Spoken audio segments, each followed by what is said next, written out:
Because of her mysterious behavior, I have decided to name her Mystery. Now that I think about it, she's also very graceful and majestic. Perhaps I should name her Grace, or Majesty, or Debbie.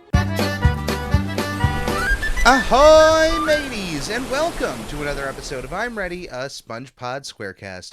My name is Captain Eric, and we are continuing our sail through the third season of SpongeBob SquarePants. Today's episode is the second half of the 42nd episode of SpongeBob SquarePants and first premiered on July 12th, 2002. And because they air the episodes out of their production order, which, other than serialized shows, I don't know, cartoons, it's pretty common to air the show sometimes out of order for whatever reason. But for SpongeBob in particular, this episode in its airing order was actually the 100th episode of SpongeBob SquarePants, technically, just for the episodes that they aired. It's not in its production order, the 100th episode, but yeah, so we gotta throw that out, give a congratulations here to, if you were watching at home and keeping track of the new episodes, this for you would be the 100th episode of SpongeBob SquarePants. This also marks the beginning of Ken Osborne's work on SpongeBob SquarePants. This is the first episode that he worked on and stayed with the show through its third and fourth season, and also working on the SpongeBob SquarePants movie. So we'll be going through a lot of Ken Osborne's work, and here he is throwing it out there with a pretty low-key but wacky episode, very reminiscent of Jellyfish Jam, the time SpongeBob brought in a wild jellyfish into his house, and how things kind of collapsed. We see a similar situation here with a wild horse instead of a wild jellyfish. SpongeBob has now upgraded to a completely different animal class that, I could see somebody reasonably owning a jellyfish as a pet, but a horse, you'd have to have an entire outside enclosure and be prepared for that. And SpongeBob, of course, is not prepared for that whatsoever.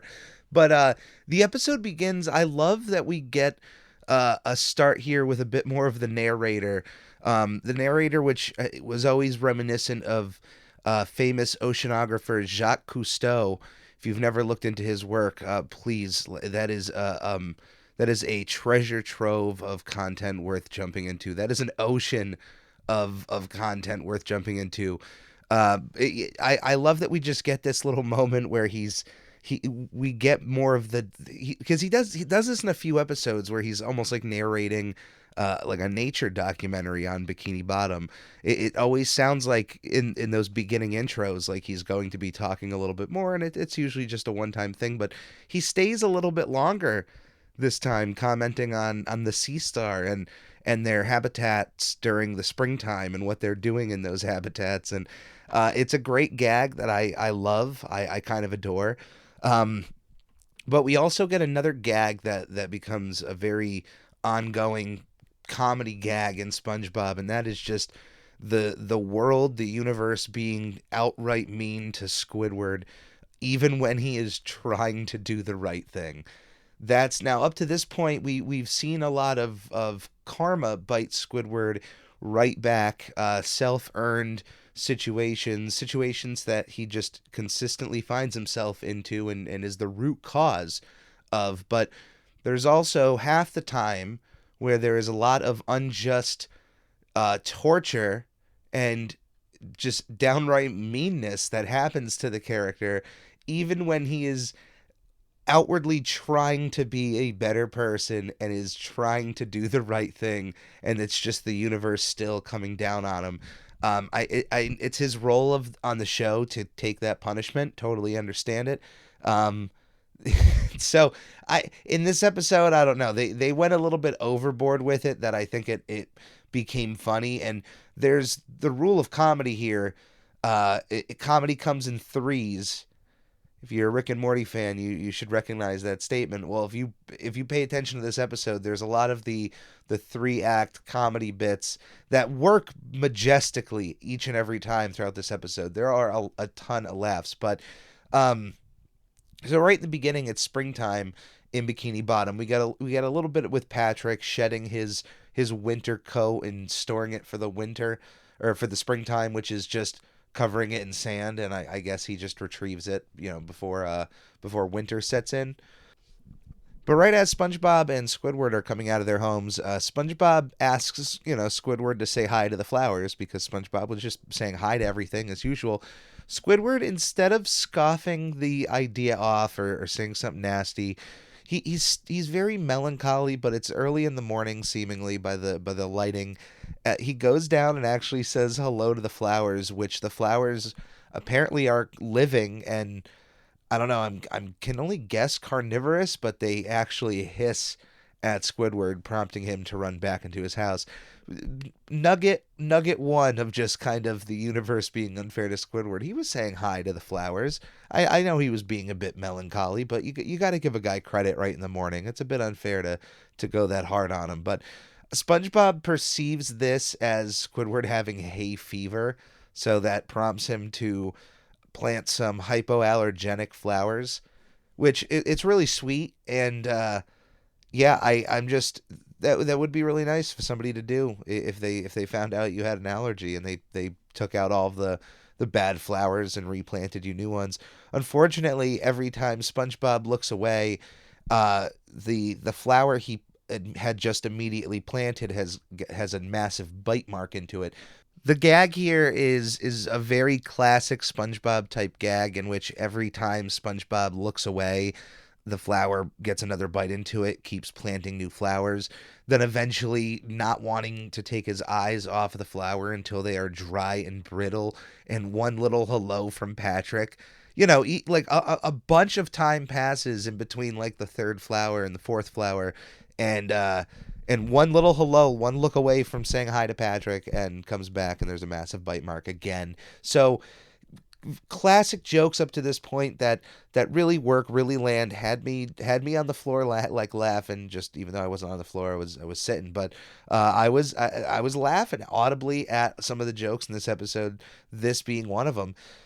Come to find out that it's no mystery as to what was biting into those flowers. SpongeBob had to look up and notice that a wild seahorse, was biting the flowers.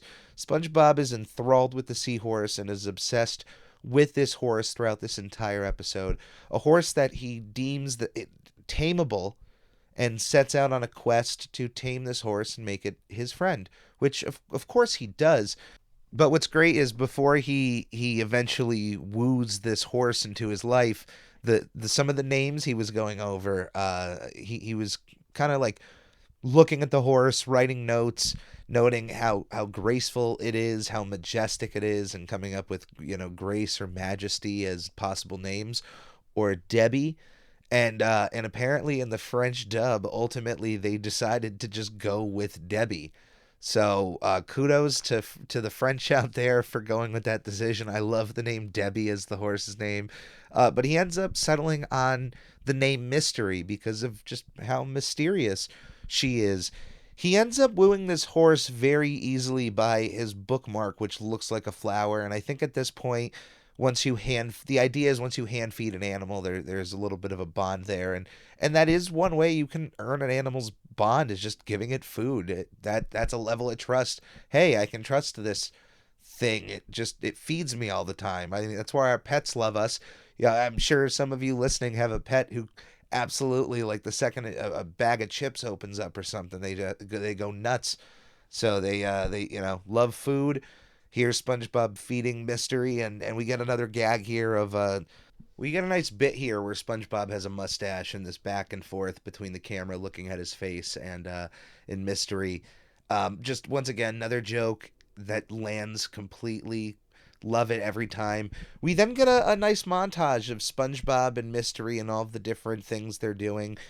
Very reminiscent of hanging out with Wormy and just the little playful little montage there. One of the bits being straight from Titanic, with Mystery playing the role of Leonardo DiCaprio, painting SpongeBob laying down on a couch with a sheet over him. If you've seen Titanic, you know exactly what I'm talking about. Very out there, crazy comedy bit that I absolutely adore, and the fact that it's there, like, wonderful. So eventually, we even see the nighttime routine. Once again, SpongeBob willing to give up his bed for another animal, and having to sleep on the floor. totally fine. He's cool with it 100%. When it comes to going to work, though, that's where things pose a problem. Well, you can't bring a wild animal into your workplace, and SpongeBob knows this.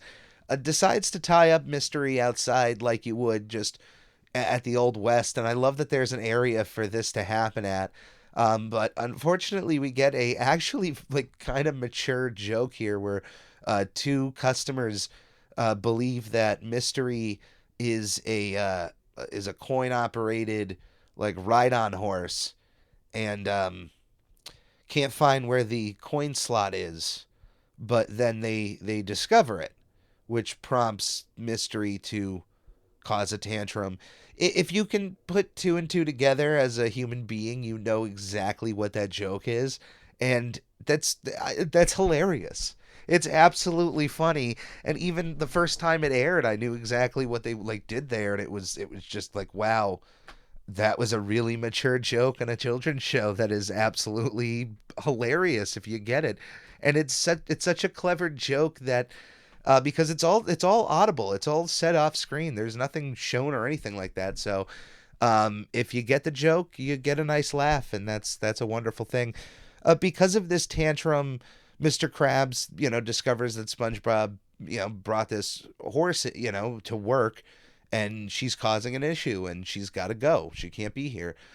SpongeBob completely disregards this order from his boss and makes the situation worse by now bringing Mystery into the kitchen and is hiding her within a cupboard. Now, he is trying to do the right thing and having a stable being built for his horse, which is a great idea. Step one, if you're going to buy a horse, is to get a proper stable for it. The issue is he has Patrick building this stable, and it's a classic image of Patrick sitting down, holding a hammer with a board nailed into his forehead. Absolute classic image of Patrick. Another meme out there that's been used. And Patrick has all of my favorite bits in this episode. He literally steals the show. It honestly, Patrick has the energy of Chris Farley in when he was on Saturday Night Live, because there would be sketches where Chris Farley was not the star of the sketch. He would just be a bit player in the background, or he would have one line. And if Chris Farley had one line, he would make sure that one line would be the most remembered thing about that sketch. And out of all of his attempts, he knocked it out of the park almost 100% of the time. You know what? Like, definitely over 100% of the time, because even when he probably failed, it was still more memorable than anything else.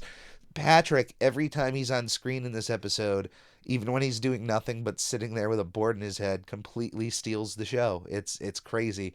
But so he has a stable being built, but he's hiding Mystery in the kitchen, and Mystery can't stop eating things. She's eating Krabby Patties. She's eating a lot of Krabby Patties, and you know that is not a good idea to gorge on Krabby Patties. She's also eating other things in the kitchen, like pieces of spatula. She ate Old Man Jenkins, or one of the various variations of Old Man Jenkins, one of the many Old Man Jenkins in town.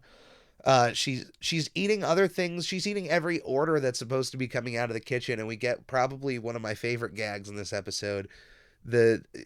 SpongeBob puts an order on the window sill for Squidward to pick up. Mystery had eaten the order, and when Squidward goes to get the tray, he yells, to SpongeBob, "Where's the order?" And SpongeBob asks, very naturally, "Did you look under the tray?"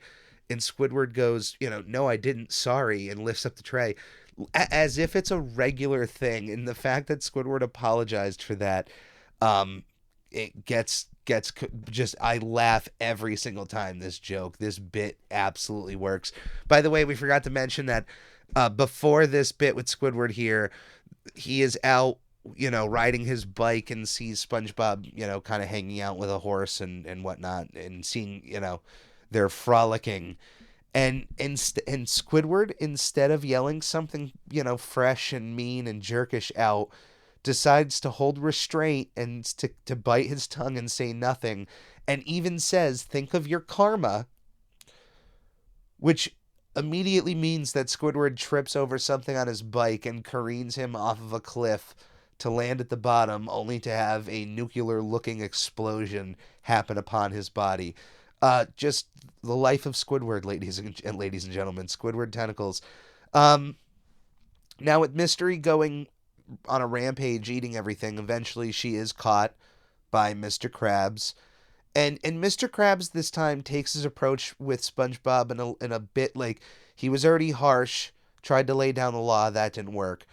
And he was smart to know that, like, all right, if I double down, it's not going to work. I gotta actually, like, really explain things to SpongeBob, and takes the more tender route with, explaining to SpongeBob that, hey, there are things in life that we love that sometimes it's better that we get rid of. We have to think about the other person or the other thing before ourselves. And if you look at Mystery, she's not meant to be in a kitchen. She wants to be out in the wild. And look at her. She looks really depressed because Mystery got sick on everything she was eating. So, of course, SpongeBob gets onto the idea that he's going to have to let Mystery go. We do get Old Man Jenkins back out of the tummy. Once again, a different Old Man Jenkins than one you're probably thinking of. But then we go outside to SpongeBob telling Mystery to go, and it's one of these really sad, somber moments where SpongeBob can't even look at Mystery as he's telling her this long goodbye. I can't keep you. You're gonna have to leave. You're gonna have to go back to the wild. Mystery leaves. Pretty much as SpongeBob says, you're gonna have to go back to the wild. It's a very nice way for her to go, like, all right, no problem. But in this time, he keeps thinking that she's still standing there, and he's getting more aggressive with his tone on her leaving, to the crescendo of, don't you want to get out of here, you stupid animal. At this moment, Patrick had walked into frame with the board still nailed on his forehead. He walked up to SpongeBob only to be told, get out of here, you stupid animal. And then he just walked right off of frame, not even changing his expression. One of the best bits in this episode, and once again, Patrick stealing the show completely without even having really to lift a finger, just walking on screen, taking a verbal beating, and then walking off screen. The episode ends with another moment with Mr. Krabs and SpongeBob before Squidward announces to Mr. Krabs that among all of the items that Mystery was eating throughout the Krusty Krab, she took a pit stop to his safe and seemingly ate every dollar that was inside of the safe, which then prompts Mr. Krabs and SpongeBob to be running off screen, running after Mystery off into the distance wherever she got into. The episode could end there, but we get one extra bit where Patrick, going to visit this hat store that was introduced in the montage earlier of SpongeBob and Mystery buying goofy hats. It's Patrick wanting to go into this hat store that is kind of made out of it's like a giant cartoon bomb. It's like a pink cartoon bomb with a big circular window, and the door in it is it's really small. You have to step up into it.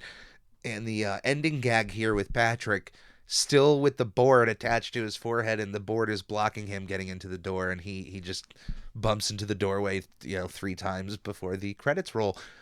That is my Pretty Seahorse. One of my favorite episodes of this entire show, of this entire season. We do have Frank Welker as Mystery the Seahorse. To give credit where credit is due, this episode was written by Ken Osborne, Paul Tibbett. The storyboard artists were Carson Kulger, William Reese, and Mike Roth. Our storyboard directors are Ken Osborne and Paul Tibbett. Our animation director was Tom Yasumi, and our creative director was Derek Dryman. This is, like I said, it's a fantastic episode. Being paired up with Club SpongeBob, like, this is a powerhouse episode right in the beginning of the 3rd season. So, like, here we are we all know that these first few seasons are just constant knocks out of the park. But this is great watching here. I love that the line of Squidward in this episode, I order the food, you cook the food, we do that for 40 years and then we die. That was included in a Time article called Soaking Up Attention that came out on December 9th, 2001, 7 months before this episode even aired, all the way in July 12th, 2002. So that's which might sound crazy, but I mean, 7 months before it aired, the episode must have been mostly done, and definitely at least the script, because it takes 9 months for animation. Yeah, that stuff was pretty much finalized at that point. But that was My Pretty Seahorse. And that is another episode of I'm Ready, a SpongePod Squarecast. My name is Captain Eric, and I appreciate you making this show a part of your week as you are a part of mine. Any way that you see on supporting the show, following any of the social media in the podcast description, sharing this show to anybody who might enjoy any of the content I make, all of that is completely appreciated. Thank you so much. And if you consider yourself a part of the Ready crew, welcome aboard. All are welcome. Thank you so much. This is the Squarecast signing off for this week. Stay safe. We'll see you next week. Go. I can't keep you anymore. I know it's hard for you to understand, but Mr. Krabs is right. You belong in the wild. Well, what are you waiting for? Can't you see I don't watch anymore? Just get out of here, you stupid, dumb animal!